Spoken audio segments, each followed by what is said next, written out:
Hello, this is Sophia. She will explain the topic of today: environmental challenges. In this topic I will explain what are environmental challenges, then I will give a company example and concluding with my opinion. Some environmental problems that we are facing today are climate change, biodiversity, pollution and waste. I will start by explaining what is climate change. Climate change is a significant and lasting change in the statistical distribution of weather patterns over periods of time. For instance, global warming. Biodiversity is the variety of plant and animal life in the world that is usually considered to be important and desirable. The world is facing a loss of biodiversity. Over 19,000 species out of the 53,000 assessed to date are threatened with extinction. Pollution is the damage caused to the environment, for instance in the water by harmful substances. Examples of pollution are air pollution, land pollution, water pollution. Waste is perhaps one of the greatest challenges to sustainability.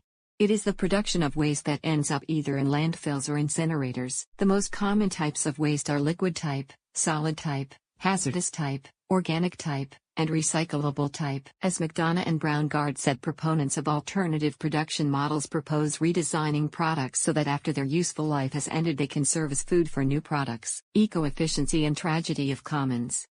Eco-efficiency may reduce resource consumption and pollution in the short term, but it will not eliminate the root causes of the problem. Tragedy of commons is the free access to an unrestricted demand for a finite resource that ultimately depletes it. The rate of depletion of a common resource depends on three factors: the number of users, the intensity of the use, and the relative robustness of the common. Company example: Unilever. Every minute the equivalent of one rubbish truck of plastic is leaking into streams and rivers, ultimately ending up in the sea.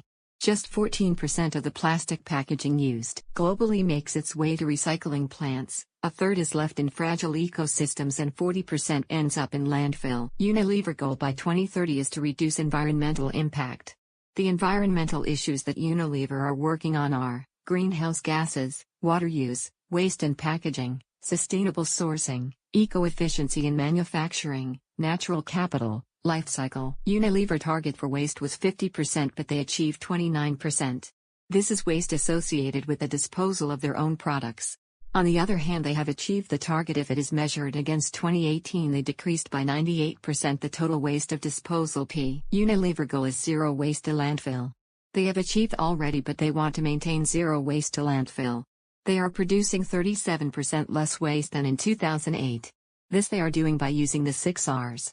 Refuse, avoid that waste is being generated; reduce, being efficient as possible to prevent waste; reuse, reusing the materials or make them available for others; recycle, use the waste in innovative ways; recover, use the waste to generate energy. My opinion is, if we want a better world to live in, we need to start by ourselves.